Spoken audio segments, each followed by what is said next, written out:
Viktor Orban returned to office in Hungary, and he realized, I was in office before, but I really wasn't in power. I didn't have the ability to shape this society, and he decided that what I need to do is to build, and this is where I think we can learn a great deal from what's happened in Hungary and from this man.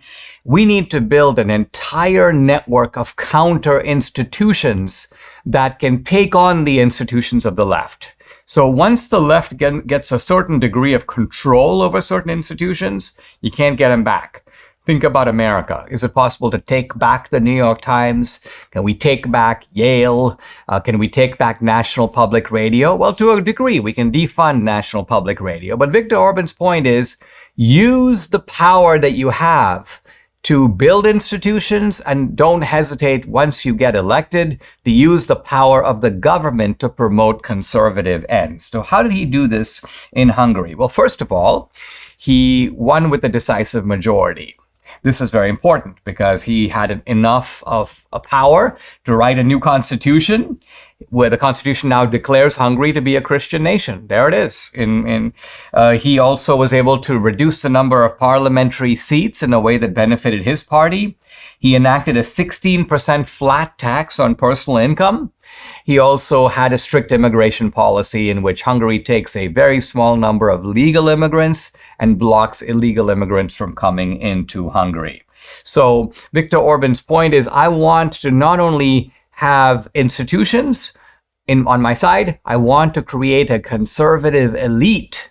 Now, this is a bad word here in America, the elite, where we're against elitism. Well, we do need elites, not elitists, because an elitist is someone posing as an elite. Elitism is a kind of pomposity. But being an elite means we have a specialized intelligentsia that we need to run certain institutions. Think, for example, about the courts. If conservatives control the courts, don't we need an elite cadre of lawyers and trained advocates and judges? What would you call somebody like Samuel Alito if not an elite? He's a member of had an elite education. He went through elite institutions. He was part of the judiciary. He thus became eligible for the court. He was appointed to the court. This is Viktor Orban's point. We need this in education. We need this in the judiciary. We need this in media. The starting point for Viktor Orban, education. And education was infused with communist ideology.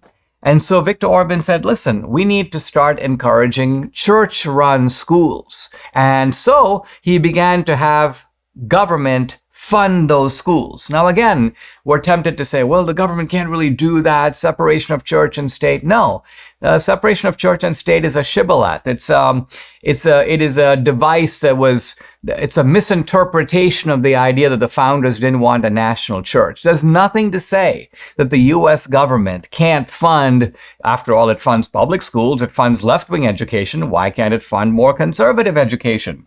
So that's what Viktor Orban did in Hungary. Church-run schools have increased from about 5% of the schools to now like 30% of the schools. The other thing Viktor Orban did is he took universities that were run by the state. Remember, under communism, almost everything was run by the state. And he converted these state-run universities into private institutions with private endowments, sometimes endowments provided by the government, but now they were detached from the state. And what he did is he moved conservative stalwarts, conservative businessmen, conservative well-established figures in society, established figures from letters, from media, from religion, from the clergy, from education, as well as from government. He made those guys trustees of these private foundations now running these universities. And he said the universities need to have a national sense of purpose, but that purpose can be driven at the private level with private organizations, in a sense, setting their own policies. So what he did really was create a parallel education system. And it turns out both at the school level as well as at the university level. And he went beyond that. He also decided, listen, let's create a training program for, in a sense, the most intelligent members of Hungarian society, the best students. And so he created something called the colloquium.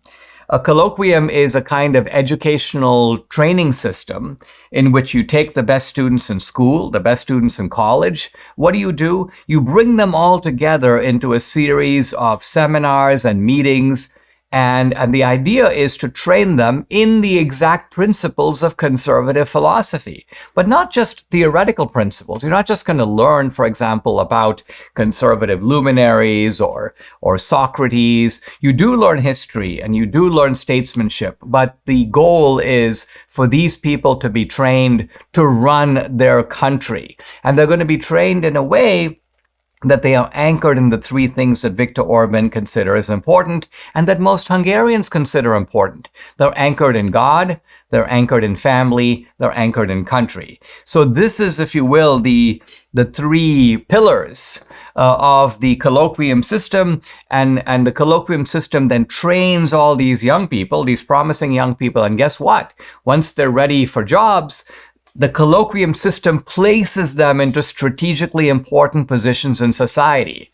Yeah, you go off to the media. You go off to higher education where you become a teacher or a professor. You go off to government. You become a diplomat. So you can see here a self-conscious project of training talent that is coming from your side to run not only the government, but to shape the institutions of Hungarian society.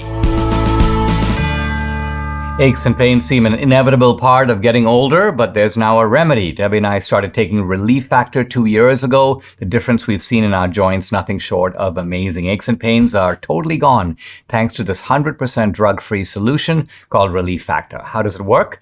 Relief Factor supports your body's fight against inflammation. That's the source of aches and pains. The vast majority of people who try Relief Factor order more because it works for them. Debbie's a true believer. She can now do the exercises, push-ups, planks that for several years she wasn't able to do. So Relief Factor has been a big game changer for her, her aunt, other members of our family, Mike here in the studio, and for many other people. You too can benefit. Try it for yourself.